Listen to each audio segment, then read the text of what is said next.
Hello and welcome along to the About Rugby League Show. This is our second episode, so it's still very new. But if you're watching on YouTube, please subscribe to us, and that way you get a notification when we drop a new video. I'm Will Jackson. I'm editor at About Rugby League. Joining me is Peter Smith, Leeds Rhinos reporter at Yorkshire Evening Post, and Sam Cook, the writer at About Rugby League. We're here to dissect the weekend, few talking points, look ahead to what's to come. So I'll start with round 25 in the books now. So the big wins, obviously, Derby wins for Wigan and Hull KR.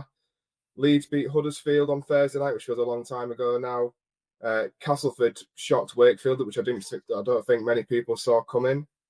Lee beat Warrington, and Catalans pipped Salford with a drop goal from Hugo Tyson. Let's start with the Hull Derby, since that's the freshest in most of our memories.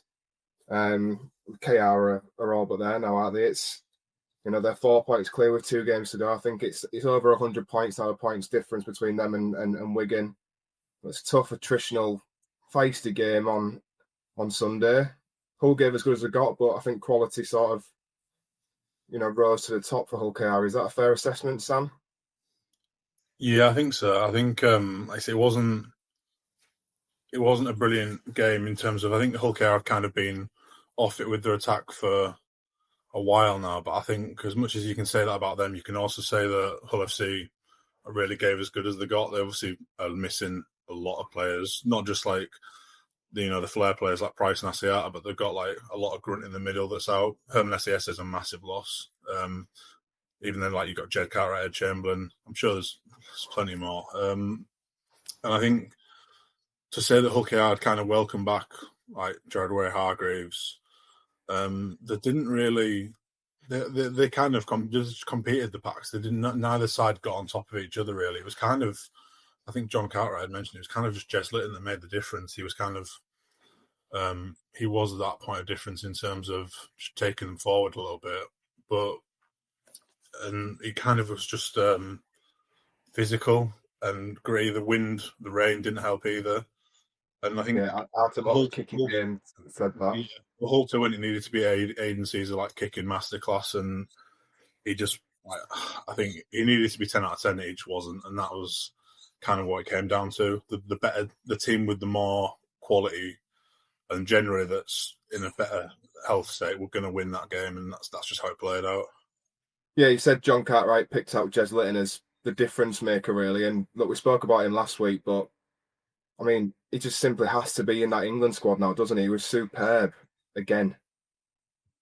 Yeah, I think it's hard. It's really, really hard to ignore him. I know like Sean Way might have preferences, and obviously you can look at someone like Brad O'Neill who brings that, like, he's a lot more physical, but I think Litton's kind of proven that he can do that.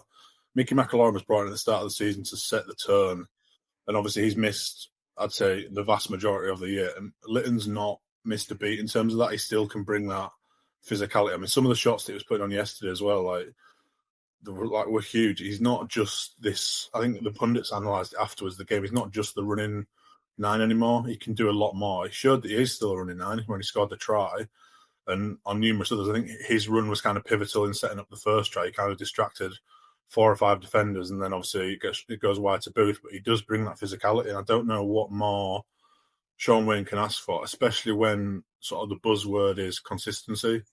And I don't think there's been a more consistent 9 in the competition this year. Yeah, you look at his competition, you've got, Darryl Clark's been fantastic, I think, for Saints, but Brad O'Neill, Walker at Warrington, you'd say Jez Litton's on top of that list, wouldn't you, Pete? Yeah, I'd say he's the form hooker. I mean, when it comes to doing the dream team, which we'll do at some stage fairly shortly, he'll be in mine, but that doesn't mean he's necessarily going to get picked for England, does it? We'll have to wait and see.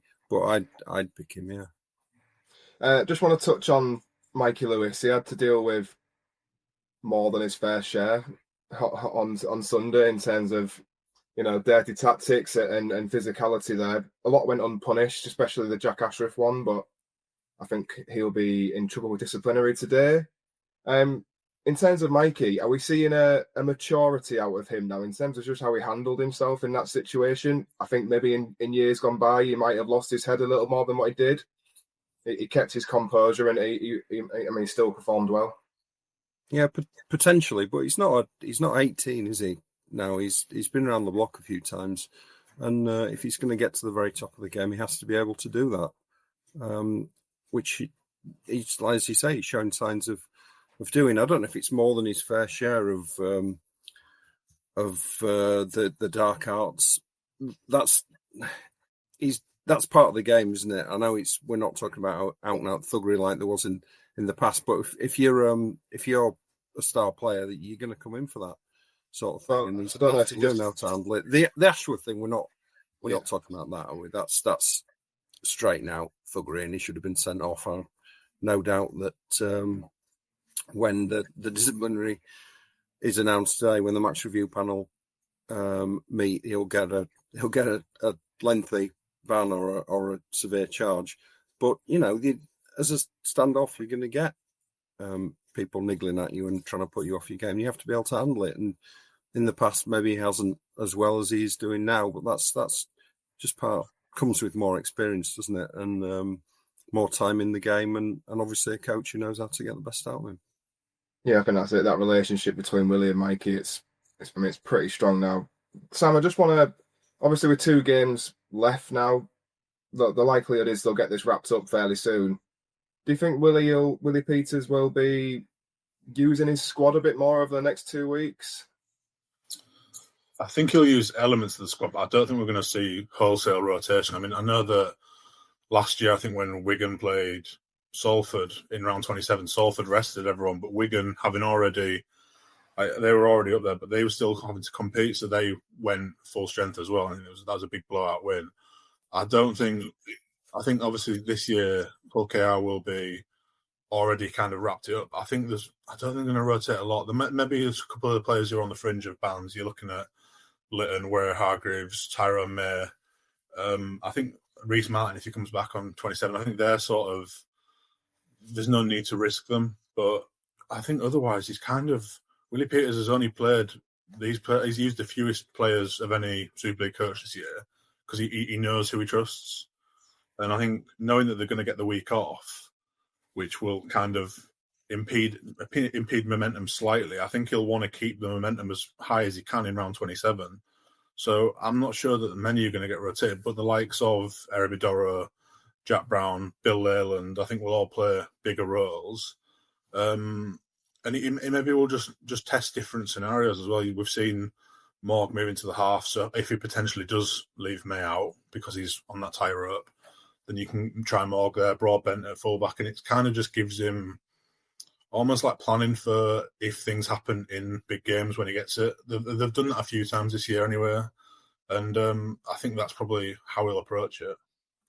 Yeah, and Oliver Gildart coming back from a long-term injury sort of helps that massively, doesn't it, in terms of him slotting to centre and Broadbent, if he's going to go to fullback, that opens a door for that.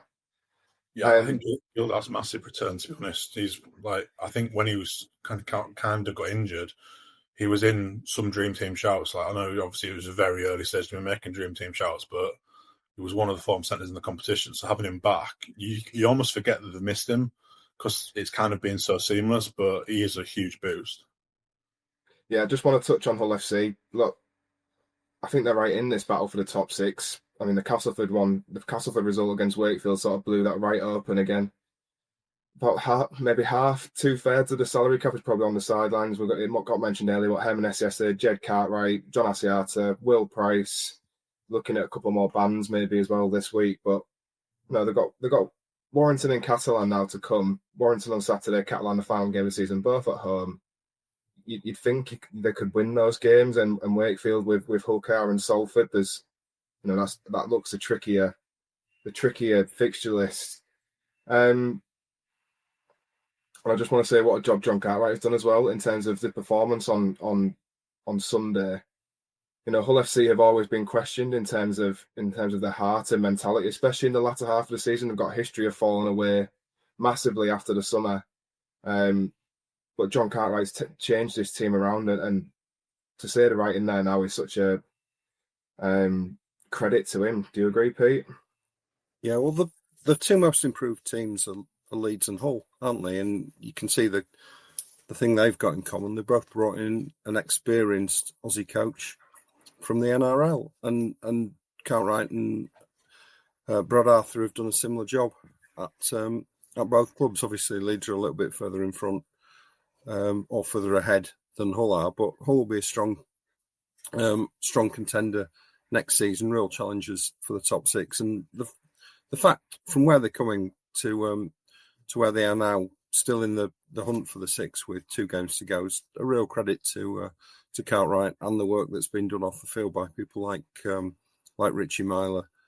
And they've brought a little bit of pride back to the. You know this more than me, Will, but they've brought a bit of pride back to the city, and I think that's so important, especially when Hull KR are doing so well.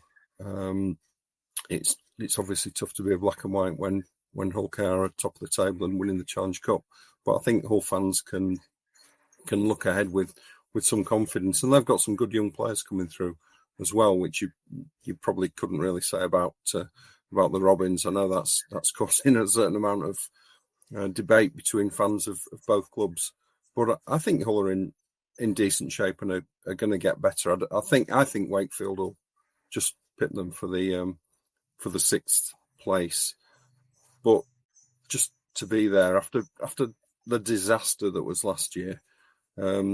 It's just about a year ago since Hull went to Leeds and got absolutely clouted. I think 60 odd points, and they were just an utter shambles that afternoon. And now you know if you're going to play them, you're going to get a tough game.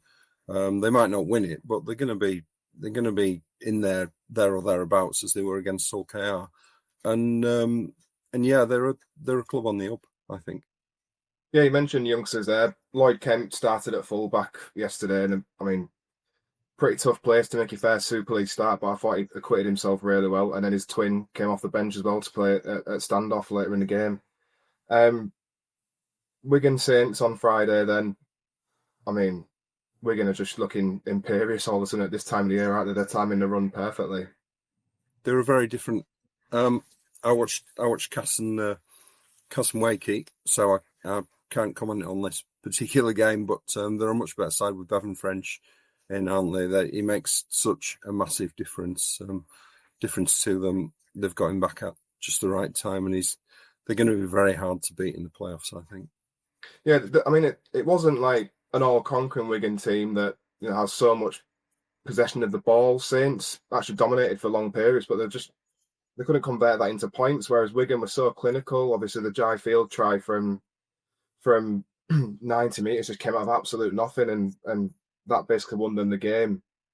In terms of their experience going into the playoffs, Wigan, is that an advantage what they've got over Hull KR? Is that something that they can rely on, Sam? Yeah, I think so. I mean, everyone's going to look back at what happened at Old Trafford last year, and the fact, and then even going back before that, you've had semi-final defeats in Challenge Cup and the playoffs for Hull KR against Wigan, and they've just not really done it in a do or die game yet. And Wigan will know that, Hull KR will know that. It's up to Willie Peters to try and get his team to forget that and realise that this is 2025 and they've been the best and the most consistent team. But Matt Pete's gonna have no issue convincing his side that they've got enough, especially like you say with Evan French back now. I think that experience is massive. And you look at the Hull KR brought in players like Mickey McAlorum and Jared Warrior-Hargreaves because they needed that experience. I mean, there's every chance that Jared Warrior-Hargreaves will be banned, given how he toes that disciplinary line, and Mickey McAlorum's in a race to be fit for it as well. So the two players that have kind of been brought in, there's a chance they may not feature. Obviously, they're going to have an impact in and around the squad, but Wigan don't have to worry about that. You've seen the missing the likes of Luke Thompson, England international, the miss Bevan French, but the replacements are just as experienced, and they've still got Liam Farrell, who's probably one of the most experienced Super League players in the Super League at the moment. I think Wigan will have every confidence they can do it, and beating Saints on Friday, just sort of affirms that they can soak up the pressure and still punish teams, which is crucial in knockout rugby. Yeah, you mentioned the depth. I think they had Luke Thompson, Ethan Havard, Cruz Lehman all on the bench. That squad they've got is just insane, isn't it? The forward pack's massive, and even if you look outside the forward pack, you go into the backs. Like Zach Eckersley, like started the season not with a 1 through 17 number. He was obviously out, and obviously he filled in a lot with Abbas Miski out. But and then you've got the players coming off the ranks. We mentioned KR maybe don't have the academy system, but there's a reason why Saints, Leeds, Wigan are always near the top, and it's because they've got that academy system to fall back on. I mean, you looked at their reserves team that played at the weekend. Jack Farriman was playing in the reserves, I think, and you could argue that he'd be able to be a starting half in this league, especially next year when you've got 14 teams. But he's just a luxury. He's almost a luxury player for them because they don't need him. They can just call on him when they do need him. So the depth is ridiculous. I think one of the depth players this year that's become like pivotal is actually Sam Walters. I know he missed a lot of time during the middle of the season, but Sam Walters must be in line with an England shout. He's been brilliant, moving from second row to prop as well when obviously Thompson was missing. I think he's had such a big impact, and it still then allows you to have Farrell and Semba in that second row. You don't lose them two at the sacrifice of Walters, which is probably what saw him miss, I think, the grand final last year, despite starring in the semi-final. Yeah. Speaking of selections as well, just on to Saints. Obviously, Jack Wellsby played at 13, which was the big call going into that game with Tristan Sailor at fullback. I don't think it didn't work. I quite liked Wellsby in that 13 role. I think that might be a glimpse of his future intent. He's got the size to play there. The more time he has on the ball, the better Saints look. He just got caught up in the washing machine that is that middle period, and he tired defensively. I think Paul Wellens said exactly the same after the game. Sam, what do you do with Tristan Sailor going forward? I think they have to make potentially a really tough call and look at if they're going to offload him. Jack Wellsby. I mean, Jack Field makes an argument against it, but Jack Wellsby is one of, if not the best fullback in Super League when he's on it.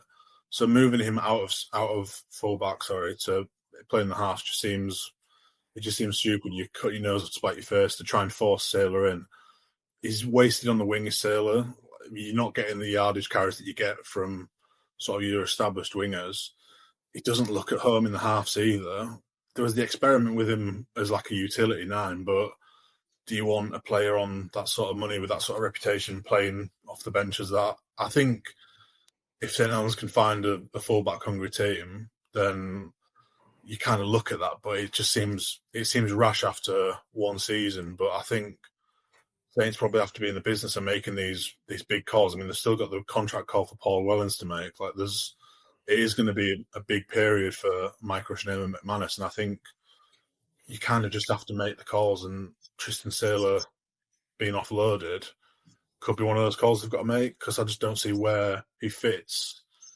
And then they still get the best out of Jack Wellsby, who you've got to say, especially with Morgan Knowles going, they've got to build that team around Wellsby and then Whitby. So what does Sailor do? He just complicates that, and I think you've almost kind of just got to remove the complication, which seems really harsh. Yeah, for me, I think, we're talking about a conundrum that Wellens has got in terms of fitting them all into his team. I think it's fairly obvious now. Sailor's the one that misses out against Lee this week.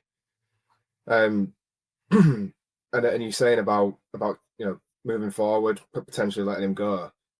Is this the perfect summer, do you think, with the amount of perfect winter, with the amount of players off contract? I think there's only 2 overseas players, that are contracted for next season, Tristan Sailor and Kyle Feld.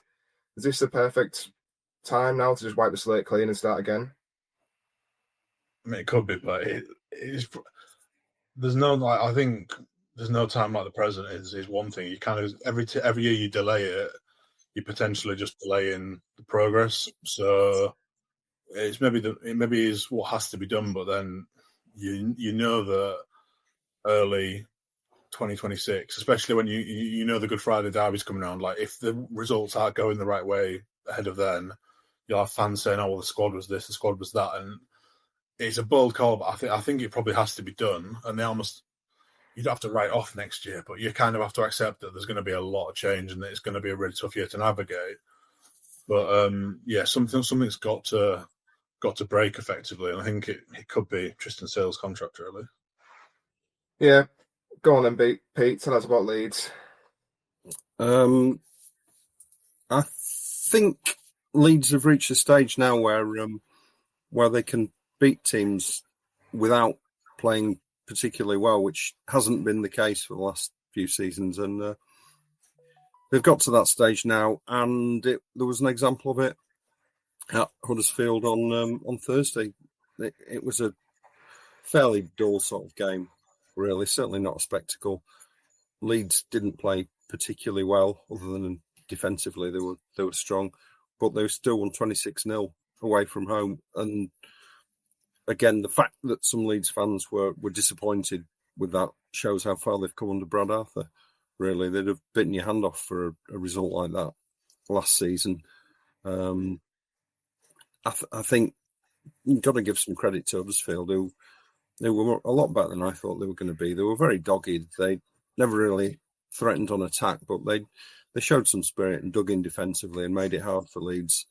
Well, Leeds just had that extra bit of quality, and their defence was so strong. They were never in any danger of losing the game, and they could afford to not play at their best and still make it 5 wins on the trot. They lost Connor in the second half, Jake Connor, which is obviously a concern, but it gave them a chance to practice a few things and work out what they might do if Connor's not there.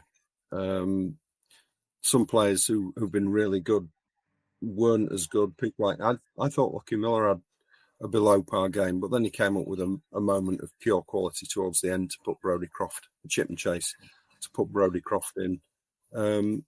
You can just see that the way this Leeds team is evolving, they're learning how to win games in different ways, and that I think they're a good side now, and I think they'll be even better next season.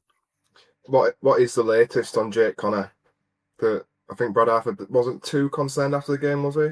There wasn't a lot of concern, no. I mean, he could have gone. He wanted to go back on, and he could have gone back on, but they just didn't think it was worth the risk at this stage of the season. Obviously, they'll have a decision to make on Thursday, with Catalans coming to Headingley, whether to risk him or not. But Brad Arthur said after the game that he wasn't going to rest people just for the sake of it. So if he doesn't play, it'll be because he's not ready to play. But Brad Arthur said it's rib cartilage, and players play through those all the time. So I think when it comes to the big games, then he'll be available. Yeah, you sort of preempted my next question. So I mean, look, with all due respect to Catalan, is it a sensible option with that Wigan game coming up and the playoff straight after it? Is it a sensible option to just give him a week off? Well, potentially. I'm not a big fan of resting players, and I get the impression that Brad Arthur isn't either. He's not done it so far.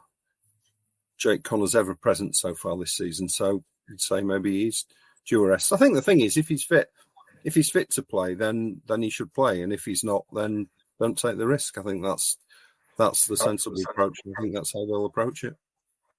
Yeah, just on to round 26 then as we wrap it up. How do you see that? Sorry, Will. I think we should mention Cass's win against definitely. Wakefield, because that was one of the surprises of the surprise of the round and one of the surprises of the season, I think. And Cass have had an awful year, a really poor year. They've been a poor team for most of it. They've had some turmoil with the change of coach and everything, but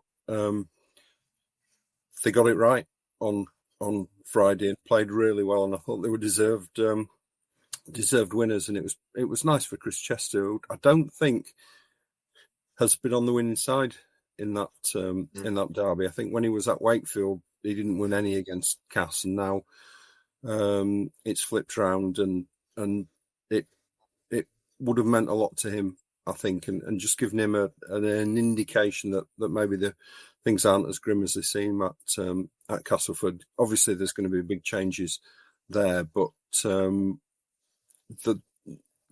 atmosphere in the stadium, the noise, and the way the fans got behind Castleford in that second half, I think it's a good sign for them for the future. Yeah, I got the feeling listening to him speak after the league game last week, and then pre-match as well, I got the feeling that he'd sort of given up hope on this group of players, just in terms of him saying, "I don't know what to say to this team anymore, and I don't know how to get the best out of them." I think they brought in Graham Steadman as well pre-match. I think that sort of hammered home what this game means. Yeah, he spoke to the players pre-match, and it's interesting what he's saying about Chris Chesterbury. He doesn't want to be the coach. He said quite consistently, days of coaching are over. He doesn't want to be in this sort of situation again. Obviously, he did well at Wakefield right up until sort of the end of his time there, and it's just not what he wants to do anymore. He wants to be a director of rugby and to be involved in recruitment and sourcing players and that sort of thing. That's what he feels he's good at now. But even so, he's taken this job on reluctantly, and I think it was a positive for him to get a win towards the end of it, because I think they're going to struggle in the last two games of the season. But what you're saying about him maybe feeling not sure what he can do with his squad, he's not really made any secret of that. There's going to be a lot of changes over the off season, and players who are contracted are going to leave.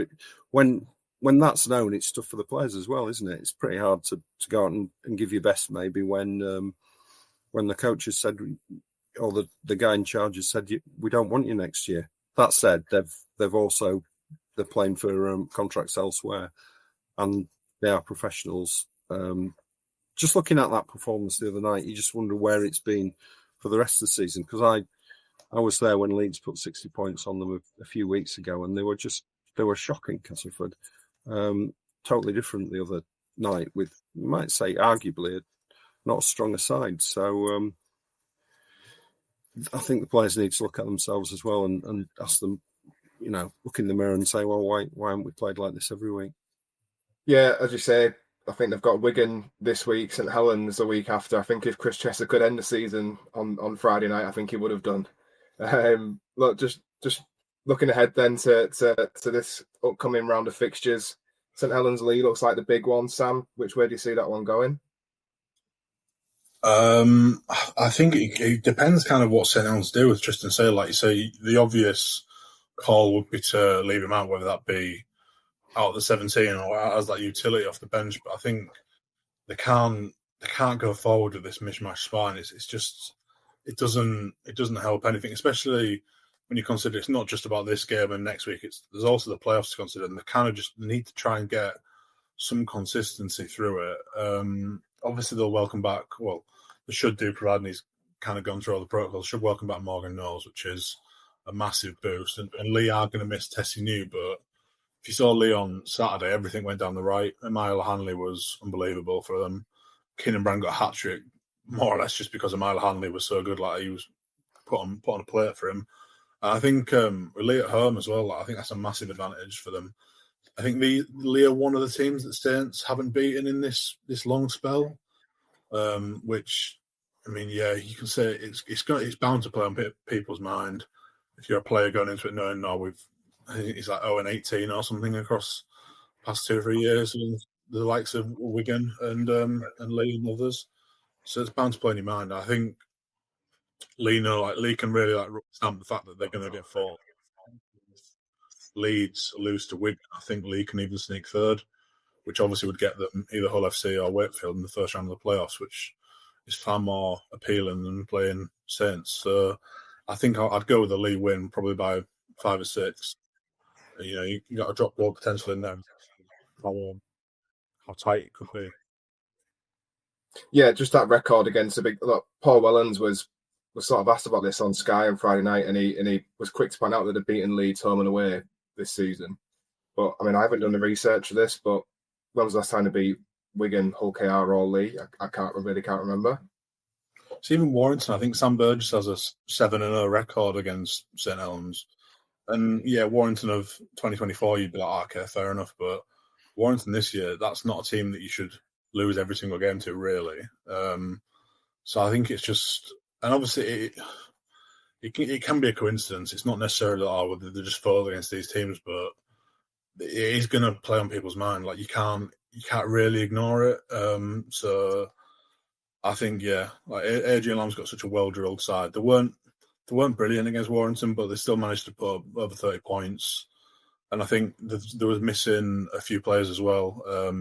So I think with those back, even having lost New, I think they'll be all right. Yeah, I'm very wary that we've done nothing but bad mouth St Helens, so I'm going to back them to beat Lee. Pete, how do you see Wakey Rovers going? Oh, it's an interesting one, isn't it? I mean, Rovers still mathematically haven't got the league leadership wrapped up. No, it's 4 points. It's 4 points, but the points difference is over 100, so it's nearly there. I can see. I think Wakefield will be a lot better than they were against Castleford when they were just surprisingly poor. They've not really hit the straps since they had that big win against Leeds at the end of July. Very emotional night with a last gasp winner by drop goal by Mason Leno, and I think that took something out of them. So that they're going to have to step up. I think they're capable of beating Hull KR at home. They've given Hull KR a tough time at home very early in the season and competed with them for a spell in the away game not so long ago.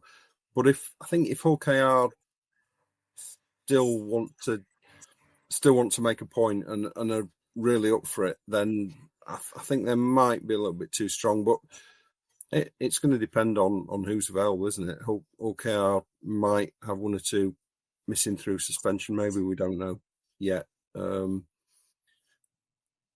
Tough one to call that, but I wouldn't be totally surprised if Wakey win it. It's one of those that could go either way, and I think it'll be good practice for both teams going into the playoffs. Yeah, well, going into the playoffs, Hull FC might have something to say about that. They play Warrington at the MKM. I think that's another intriguing one. I really do, just in terms of where Hull FC are at now. As I mentioned before about the sheer amount of absentees, but Warrington aren't performing either. It's I can't see which way that one goes. I think Warrington, like, it's three games now. The Huddersfield, Salford, and Lee, like that is 3 games where they've just performed so far under what they can do. I think you expect each week you've expected a response, so it's daft to say, oh well, this week they'll get the response because they've proven they haven't done it. But something it just simply has to improve. Like you can't. These are like good players. There's not a poor team. Like so, I think, and obviously you say how many Hull FC are missing. I know their home form has improved somewhat, but it's still not great. And I think with Hull FC knowing how much is on the line, like there's probably going to be a lot of nervous energy there, and Warrington can take advantage of that. Maybe I'm not confident that they'll go and win, but I think they can. Their job is to go disrupt the party, and I think they can certainly do that. I watched them on Saturday, and Luke Yates was standing captain, and I thought he was unbelievable. He was one of the few ones that could take some pride in performance, and I think if you just basically look at how he played, if everyone can strive to be just like Luke Yates, then they win this game easily. He was so good in terms of how he got himself about, but he was put on report, so if he ends up missing, then I think they could collapse. Yeah, what you say about Hull FC and nervous energy, I don't know if I totally agree. I sort of think they've got nothing to lose in terms of where they're at and the expectations from the start of this season. No one expected them to be in this position that they're in, and if it's a free shot almost to go and get a playoff spot. I agree with that 100%. I don't think it'll make or break whole season if they miss out on the playoffs. So no one expected them to get there anyway. Bit like Wakefield as well, to be honest, for the 6th spot. I think Hull have had a decent season. Whatever the result over the last couple of games, and I think it's an opportunity for them rather than anything to be nervous about. Just go out and show what you can do, and if they don't make it, well, so what? They've got a pre-season to build on for next year, and some players coming in. I think it's an opportunity for them. But as Sam says, Warrington can't be as bad as this forever, and they've got quite a few players leaving, so they might want to send them out on a high in the last couple of games. So it is a tough one to call that. Yeah, I think George Williams might be coming back as well, so I think he'll want to find some form at least going into the Ashes. I think that will do us. Cheers, guys. Look out throughout the week. Plenty of content to come on Serious About Rugby League and Yorkshire Evening Post. Looking ahead to the week and the end of the season, playoffs, Ashes. It's an exciting period. So yeah, thanks for watching, guys, and cheers.